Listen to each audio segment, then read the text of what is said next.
Okay, doktor, kita dah ni dah bersiaran dekat Facebook Live Dah boleh cakap ke tak boleh lagi ya? Dah boleh.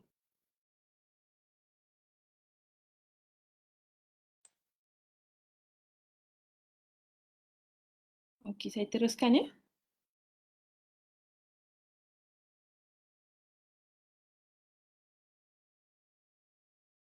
Okey. Assalamualaikum warahmatullahi taala wabarakatuh dan selamat petang. Ya. Pertamanya saya ucapkan terima kasih kepada UTM Talent Transformation Center UTM TTC ya, kerana sudi menjemput saya untuk berkongsi ilmu berkenaan dengan persekitaran kondusif hindar penyakit pekerjaan. So perkongsian ilmu kita pada petang ini tak lama, 30 minit sahaja. Jadi saya Mariana Aida binti Abdul Kadir. Saya sekarang dipinjamkanlah di Pejabat OSHA UTM sebagai Timbalan Pengarah Alam Sekitar, insyaAllah. Dan saya merupakan pensyarah kanan di Sekolah Kejuruteraan Awam. Dan berikut adalah email saya lah untuk kalau ada apa-apa lepas ni nak berhubung dan sebagainya.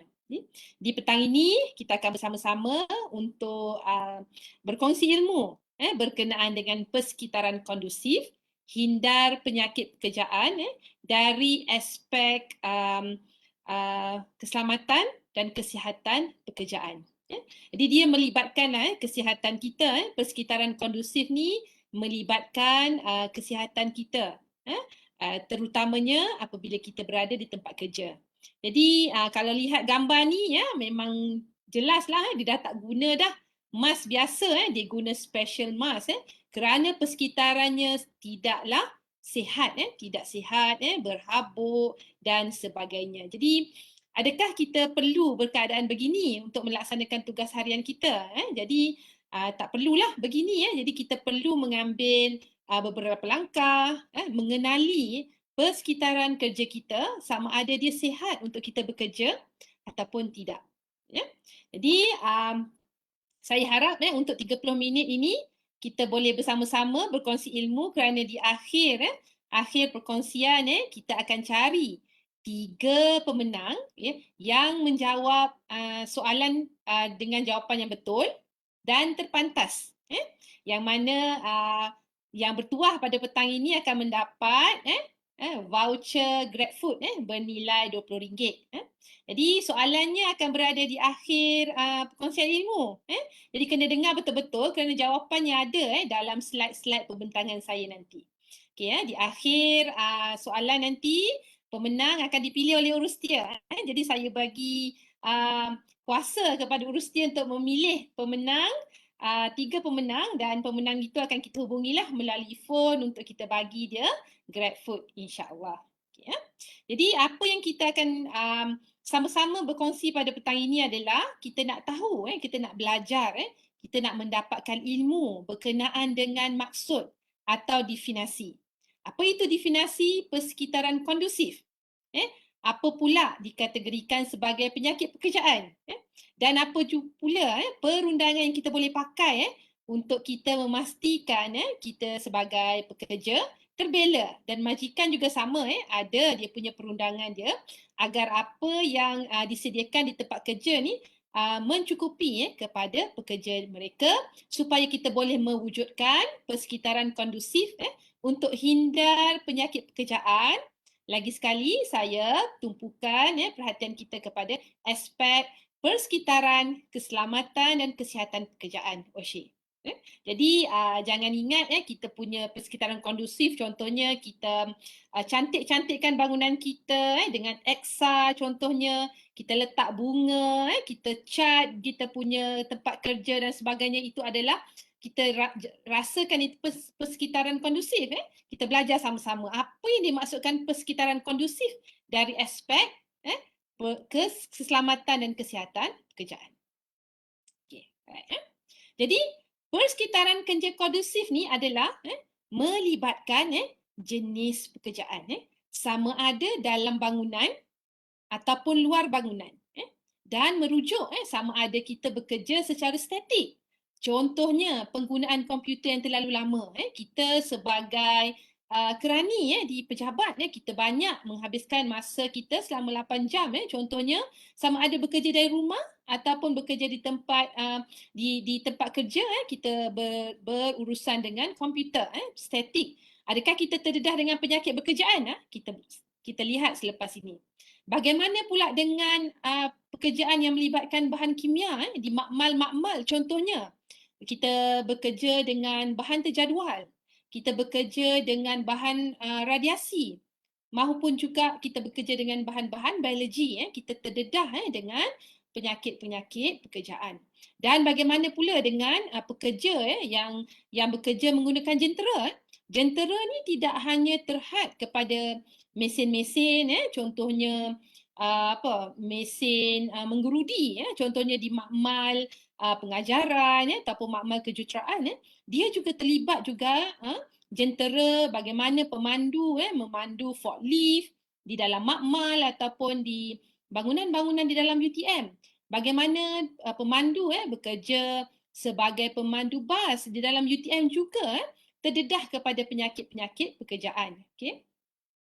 Jadi jenis-jenis pekerjaan ini akan menyumbang ataupun akan mendedahkan diri pekerja itu kepada penyakit-penyakit pekerjaan sekiranya persekitaran kerja dia tidak kondusif. Kondusif ini bermaksud bersesuaian dengan aktiviti yang dijalankan.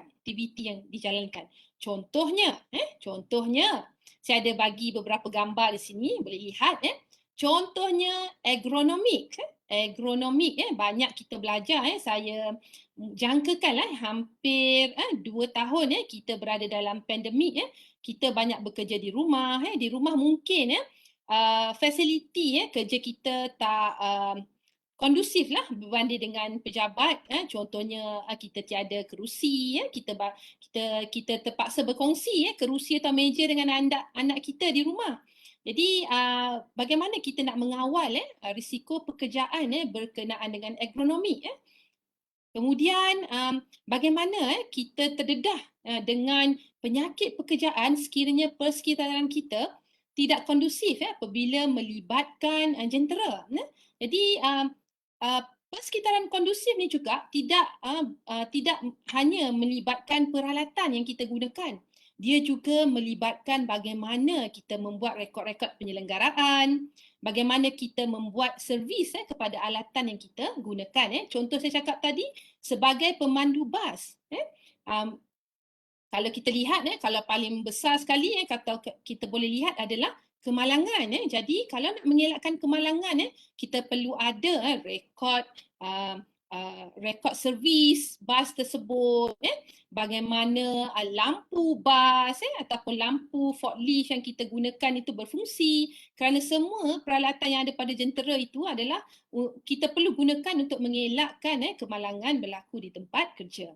Okey, bagaimana pula majikan menyusun staf-staf yang kompeten dalam melaksanakan sesuatu tugasan, juga dalam persekitaran kondusif dalam aspek pekerjaan. So kita boleh lihat bagaimana kita menguruskan bahan kimia kita, bukan sekadar kita membelinya daripada pembekal-pembekal yang sah, tapi bagaimana kita menguruskannya. Kita perlu menyediakan material safety data sheets. Ini adalah bukan setakat kita ingin mengenal pasti bahan-bahan berbahaya, tapi dia melibatkan bagaimana langkah-langkah yang perlu kita buat sekiranya berlaku kemalangan di tempat kerja. Dan juga di sini dalam MSDS ni, dia memberi kita banyak maklumat berkenaan dengan bahan kimia yang kita gunakan. Jadi sangat penting. Ini juga berada dalam persekitaran kondusif di tempat kerja. So satu lagi gambar yang terakhir untuk slide ini adalah yang ni. Yang ini saya percaya banyak di antara kita buat, termasuk saya pun sukakan tumbuhan indoor plant. Tapi adakah kita rasa apa yang kita buat ini adalah bertepatan dengan persekitaran yang kondusif di tempat kerja? bagaimana apa pembelaan pokok-pokok di dalam bangunan ini selamat untuk kita bekerja kerana ini boleh menyebabkan kita terdedah kepada biologi dan juga denggi. So kalau kita gunakan tanah ataupun kita gunakan air, bagaimana kita membuat pengurusannya? Ini persekitaran lah di tempat kerja. Selain kita percaya tumbuh-tumbuhan ini boleh mewujudkan kenyamanan mata, mungkin hijau kita lihat di office kita, ataupun ada sesetengahnya memberitahu sesetengah pokok boleh memberikan kita sumber oksigen contohnya di dalam bangunan, tapi masih lagi kita perlukan penyelenggaraan terhadap apa yang kita tanam di tempat kerja kita ataupun di meja kita. Yang terakhir di sini melibatkan persekitaran kondusif adalah bagaimana kita menguruskan penambahbaikan tempat kerja kita. Contohnya kita ingin tambah baik warna ataupun susun atur di dalam bangunan tempat kerja kita. Dia melibatkan penggunaan cat yang kita gunakan. Bagaimana kita membuat penyelenggaraan lampu di dalam office kita, ataupun bagaimana kita memastikan sistem pengudaraan dalam bangunan kita tu berkesan ataupun selamat kita gunakan. So ini boleh menyebabkan satu sindrom lah dipanggil sick building syndrome, yang mana apa yang kita boleh rasakan sekiranya bahan-bahan yang kita gunakan ini tercemar, lampu tidak mencukupi bacaan lux dia, kalau pejabat biasanya antara 450 ke 500 bacaan dia, kita boleh boleh terdedah kepada penyakit, penyakit contohnya sakit kepala, gatal-gatal. Ini juga boleh menyumbang kepada kita punya pokok-pokok yang kita tanam tu, sebab itu adalah sumber biologi lah. Right. Okay. Seterusnya, apa itu bahaya di tempat kerja? Apa itu bahaya di tempat kerja? Bahaya di tempat kerja ni dia boleh menyumbang kepada penyakit pekerjaan. So saya kategorikan dia sebagai 5 lah. Pertama adalah bahaya kimia. So bahaya kimia ni boleh terhasil daripada gas, asap, habuk daripada peralatan ataupun aktiviti yang kita buat ketika mengendalikan bahan-bahan kimia. Kemudian dia ada juga bahaya agronomik, iaitu apa itu agronomik yang melibatkan keperluan kerja kepada kebolehan dan keupayaan manusia. Bermaksud sekiranya kerusi yang kita gunakan itu adakah dia bersesuaian dengan tubuh badan kita, meja dan sebagainya. Bagaimana susun atur komputer kita, monitor, sama ada dia mengikut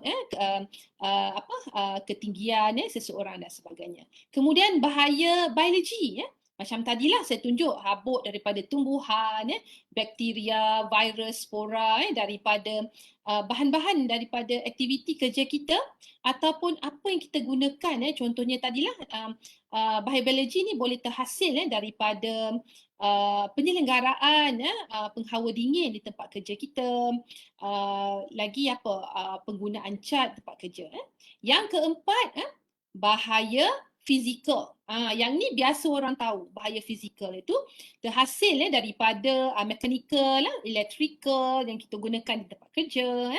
Macam mana kita berurusan dengan kerja-kerja yang di tempat tinggi, haba, tekanan. Tekanan ni bukan tekanan mental, tekanan ni adalah melibatkan contoh kita kena bekerja di ruangan tertutup. So kita tak boleh simply lah masuk ke dalam ruang tersebut tanpa mempunyai keperluan-keperluan PPE lah untuk menyelamatkan tubuh badan kita daripada terdedah daripada penyakit pekerjaan. Dan akhir sekali adalah bahaya psikososial. Bahaya psikososial ni dia juga salah satu bahaya di tempat kerja, iaitu seperti tersenarai lah, kita ada tekanan bersama kawan-kawan sekerja, penyalahgunaan dadah, penyakit mental juga sedang dalam usaha kerajaan untuk dimasukkan penyakit mental sebagai satu penyakit yang menyebabkan daripada aktiviti kerja. Okay, Jadi kita perlu tahu juga definisi dia. Definisi penyakit pekerjaan. Kadang-kala kita tersalah maksudkan dengan kemalangan. So, kalau kita lihat definisi penyakit pekerjaan ni adalah penyakit yang disebabkan atau berpunca dari aktiviti dan faktor persekitaran di tempat kerja. So ada dua yang menyumbang kepada penyakit pekerjaan. Satu aktiviti dan satu persekitaran kita. Jadi contohnya kita bekerja sebagai juru X-ray So takkanlah kita tak nak bekerja sebab itu adalah kita punya kelayakan. Jadi kita boleh melaksanakan pekerjaan tersebut walaupun risikonya tinggi dengan mengambil langkah-langkah tertentu supaya kita selamat daripada penyakit pekerjaan yang kita lakukan. Jadi dia ada kaedah yang kita perlu ambil supaya kerja yang kita lakukan tu selamat. Maksudnya kita mewujudkan persekitaran yang kondusif dengan aktiviti kerja yang kita lakukan. Kadang-kala penyakit pekerjaan ni dianggap sebagai sebahagian daripada kes-kes kemalangan biasa. Jadi sebenarnya tidaklah, salah. Kerana kemalangan ni, kemalangan didefinisikan sebagai seseorang pekerja misalnya terlibat dengan satu kejadian yang menyebabkan cedera pada waktu tersebut. Dan ia akan dikira sebagai satu kemalangan.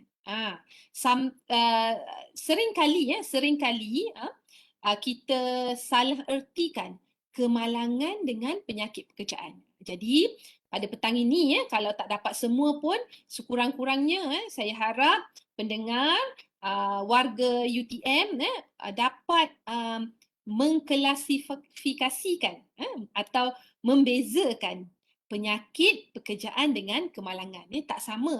Penyakit pekerjaan disebabkan oleh aktiviti dan persekitaran tempat kerja dan kemalangan itu adalah kejadian yang menyebabkan cedera. Okey, boleh Alright.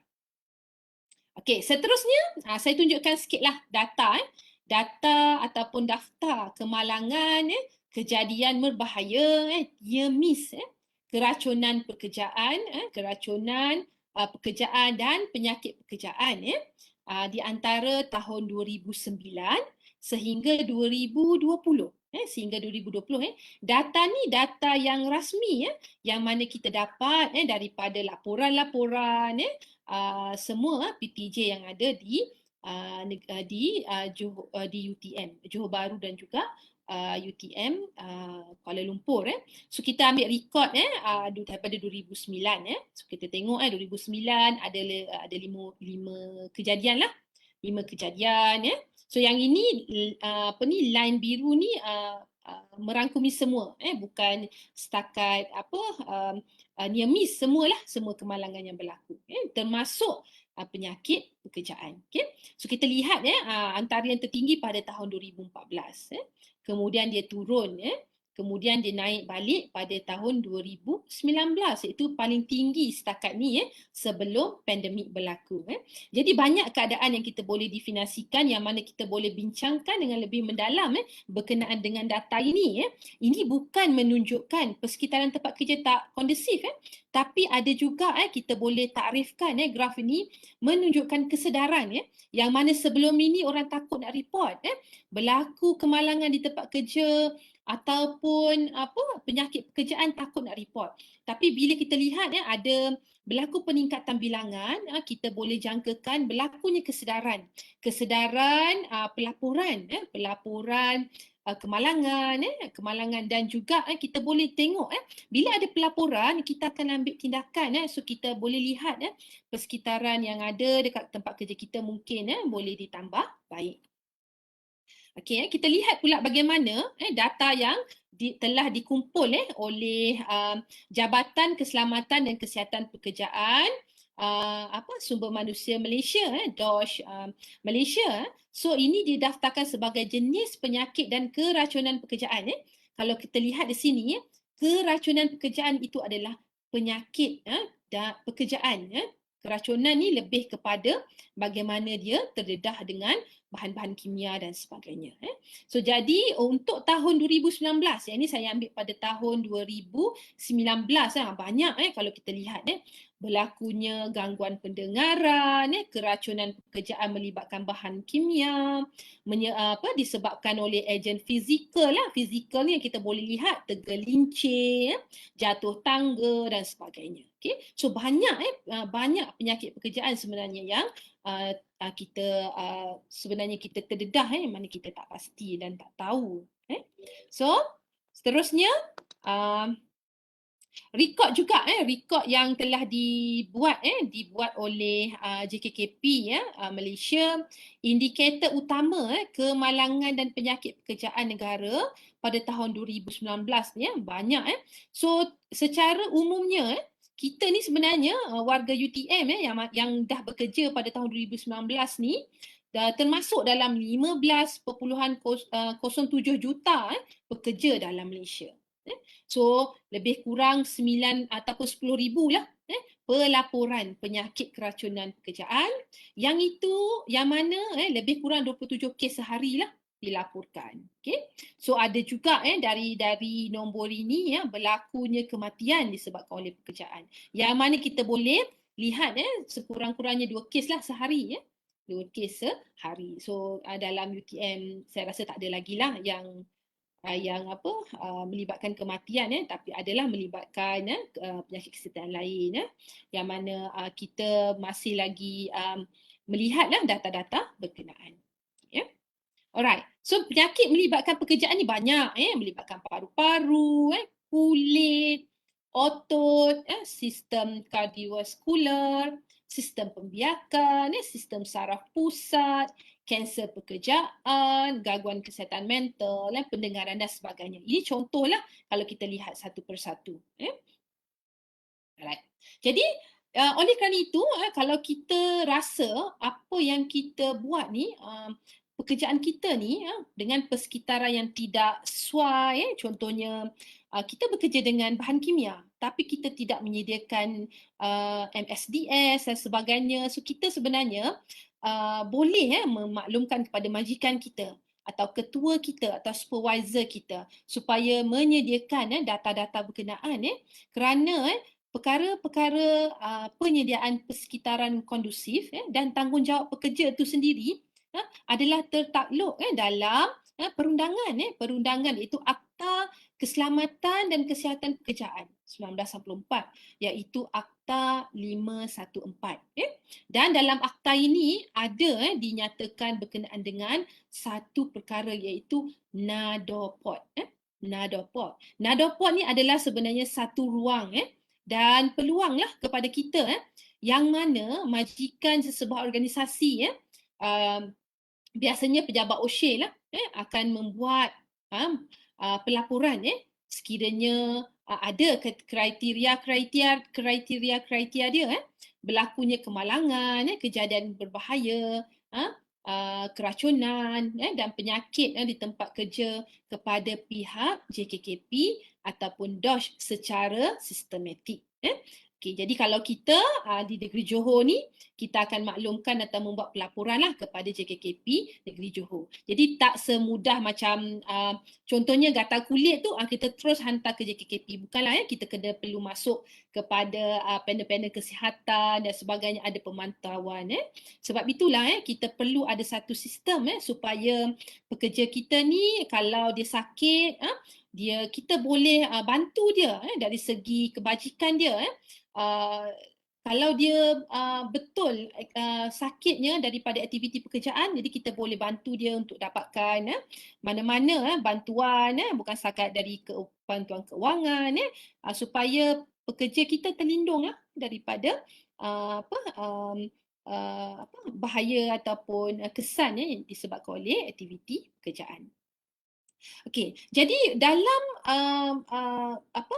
berkaitan dengan kesihatan, kesihatan pekerjaan, persekitaran, keselamatan, kita banyak melihat garis panduan yang telah diwartakan ataupun telah digariskan dalam Jabatan Keselamatan dan Kesihatan Pekerjaan lah, Kementerian Sumber Manusia. Jadi perkara-perkara ini juga telah dilinkkan lah melalui website OSHA. Jadi kita boleh lihat lah. So majikan, pekerja, kita boleh lihat sebelum kita melaksanakan sesuatu perkara tu, kita pastikan sama ada dia mengikut tak tata cara yang telah diperlukan. Contoh tadi saya bagi tahu gatal-gatal kan. So pergi maklumkan kepada supervisor kita ataupun ketua kita, kita kata ini disebabkan oleh pekerjaan yang kita buat contohnya. Jadi kita ada satu guideline contohnya guidelines on medical surveillance yang telah diwujudkan pada tahun 2001. Jadi kita ada kaedah-kaedah yang kita nak buat pemantauan. So kita perlu ikutlah apa yang telah digariskan. So macam mana pula kita perlu wujudkan kesihatan pekerjaan ni, mewujudkan persekitaran yang kondusif tadi bukan setakat jentera kita servis dan sebagainya. Salah satu program macam hari inilah perkongsian ilmu. Kita boleh juga wujudkan program-program kesihatan kepada pekerja kita agar pekerja kita maklum apa tindakan yang perlu dibuat. Okay? Alright. Jadi kalau kita rasakan persekitaran kita tak kondusif, persekitaran tempat kerja kita tak kondusif, ataupun kita sebagai ketua di tempat kerja kita sangat prihatin terhadap pekerja yang mana dia melibatkan dipanggil keberkesanan lah bagaimana kita punya objektif tahun-tahun tertentu untuk kita capai, dia melibatkan pekerja kan. Jadi kita boleh membuat beberapa pemantauan ataupun kaedah-kaedah. Contohnya kita buat pemantauan di tempat kerja. Kita buat audit. Sekarang audit KKP, audit keselamatan dan kesihatan pekerjaan tu dibuat di tempat masing-masing, sendiri buat. Kita pejabat OSHA berikan garis panduan, kita bagi satu borang kepada semua majikan. Jadi wakil-wakil SSEA akan membuat audit dan juga membuat pemantauan terhadap aduan. So setiap kali aduan diterima, kita tak boleh abaikan, kita perlu bantu dan membuat pemantauan. Kemudian kita buat soal sidik terhadap kesihatan pekerja kita. Okay? Jadi majikan perlu lihatlah soal sidik ni banyaklah, sama ada telah berlaku ataupun tak berlaku lagi. So soal sidik ni juga boleh melibatkan dengan kita meneliti rekod cuti sakit pekerja kita. Kita lihat dalam sebulan tu banyak kali cuti dan cuti disebabkan perkara yang sama. Contohnya rashes. So dalam masa setahun tu hampir setiap bulan ada rekod cuti sakit disebabkan oleh kegatalan kulit. Contoh. Jadi majikan perlu menyemaklah ataupun bahagian sumber manusia dekat pejabat kita tu perlu mengambil tahulah dan merujuklah kepada pekerja itu kenapa, tanya dan sebagainya. Okay? Kemudian kita lihat kita ada senarai semak iaitu keadaan keselamatan alat-alat yang kita gunakan. Keadaan keselamatan ni bukan dari segi fizikal sahaja, contohnya lampu brake forklift kita berfungsi. Kita perlu lihat macam mana dipanggil pengendalian pengendalian servisnya, contohnya lift di servis setiap mengikut tarikh-tarikh yang telah ditetapkan dan sebagainya, dan membuat maklum balas itu rekod kemalangan near miss yang berlaku lah. So kita kena ambil maklum disebabkan oleh perkara-perkara ini kita boleh menilai sama ada persekitaran kita dan kesihatan pekerja kita tu dalam keadaan yang baik. So langkah kawalan antara langkah-langkah kawalan yang kita buat sekiranya kita mendapati tempat kerja kita tak kondusif ataupun kita terdedah dengan penyakit-penyakit pekerjaan. Ada beberapa cara lah. So kat sini saya tunjukkan ada 4, 5 dan 6 slide seterusnya. Kita ada penyingkiran bahan atau ejen toksik yang tak boleh digunakan, tak boleh digunakan, iaitu kita rujuk kepada jadual penggunaan bahan kimia. So kita menggantikan bahan-bahan tersebut dengan bahan yang lebih selamat ataupun kurang toksik. Kemudian kawalan kejuruteraan ya, contohnya kita bekerja di ruangan tertutup dengan bahan kimia, kita mewujudkan ventilasi udara, kawalan suhu, pengasingan tempat simpanan. Seterusnya, kita membuat kawalan pentadbiran. Contohnya, kita mengadakan peraturan, SOP kerja, penyediaan ni, staf kompeten tadi, dan kawalan kerja serta pelalian lah. Pelalian ni maksudnya kalau dia melibatkan terdedah kepada penggunaan bahan kimia dan sebagainya, so dia adalah pelalian ni salah satunya, contohnya adalah vaksinasi lah, itu salah satu pelalian lah. Okey, ini adalah langkah-langkah kawalan kita. Kemudian, okay, ada sikit lagi sebelum saya berhenti. So, kita boleh juga memakai alat-alat pelindung diri yang sesuai dan betul. So, kalau kita tak boleh elakkan juga, kita perlu masuk ke dalam ruangan tertutup, kita pastikan kita menggunakan alat yang sesuai dan betul. Contohnya kita bekerja dengan pendedahan bunyi bising, kita masih boleh meneruskan kerja kita, tapi kita perlu memakai alat pelindung diri atau PPE yang bersesuaian. Okay? So kemudian satu lagi contohnya yang terbaru sebenarnya kita perlu buat ni sebenarnya bukan setakat COVID tapi kita perlu memastikanlah pengaliran udara di tempat kerja itu dalam keadaan yang baik. So sekarang ni kita lebih selesa dengan penggunaan penghawa dingin tapi yalah kita perlu bukalah. Sebelum ni kita tak berapa aware, kita tak kisah, tapi disebabkan oleh sekarang COVID-19 dan sebenarnya dia bagus untuk kesihatan, kita perlu sentiasalah buka pintu sekejap dalam masa-masa tertentu dan sebagainya. Okay, Alright. Jadi itu saja perkongsian kita pada kali ini. Sekejap saja, tak boleh lama-lama online kerana kita penat. Kita tak nak kita berada terlalu lama dekat kerusi ni. So saya ingin berhentilah untuk bercakap. Saya ingin memberi peluang kepada semua untuk menjawablah beberapa soalan di sini. Okay. So ada 4 soalan. Soalan 1, soalan 2, soalan 3 dan soalan 4. Okay. So bolehlah jawab 1 A atau B, 2 jawab pada satu nama terus bagi ke 4 jawapan. Saya akan bagi masa lah dalam masa 5 minit. 5 minit sahaja. Okay, 5 minit sahaja. Seurus setia boleh bantu saya. Kita ada Puan Nur di sana. Kita akan tutup lah. Tutup menjawab pada pukul 3.40. Okay? 3.40. So, 3 pemenang dengan jawapan yang betul, keempat-empatnya tak boleh satu je betul, kena keempat-empatnya betul dan terpantas. Kita cari 3 pemenang. Dia boleh dapat satu setiap orang voucher GrabFood bernilai RM20. Okay, jawab. Masa ada 5 minit. Tengok betul-betul keempat-empat jawapan ni ada dalam saya punya perkongsian ilmu tadi. Tak bolehlah undur balik yang mana lihat, dengar betul-betul tadi boleh jawab. Okay, so saya bagi peluang untuk semua menjawablah. Okay.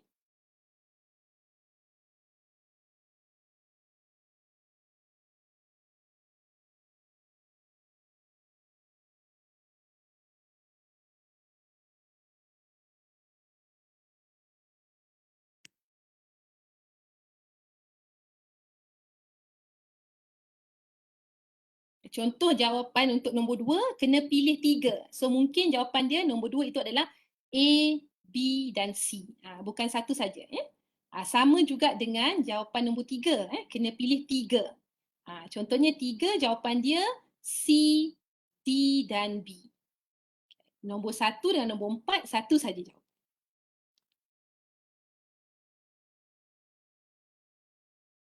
Kita dah ada pemenang ke, Puan Nur? Puan Nur pun tak tahu jawapan Saya tak pecahkan jawapan kepada Puan Nur. Saya tak pecahkan jawapan kepada Puan Nur. Puan Nur pun boleh jawab sebenarnya.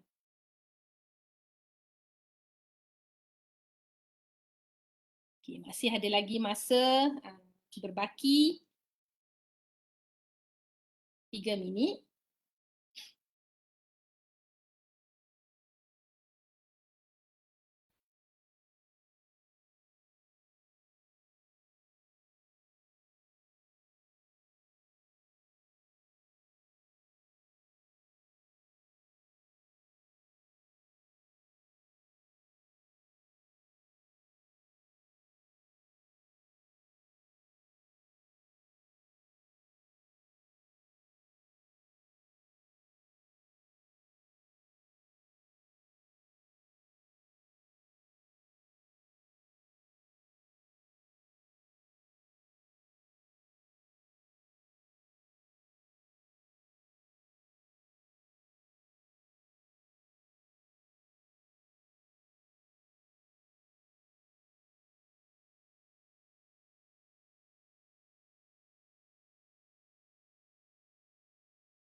Okey, ada 1 minit lagi.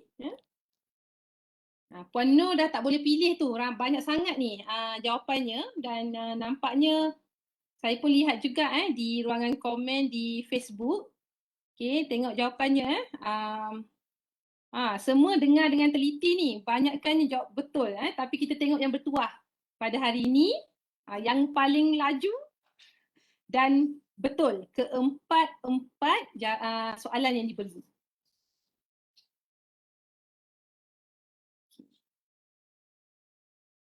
Alright. Okay, so ada 1 minit lagi yang mana masih berusaha.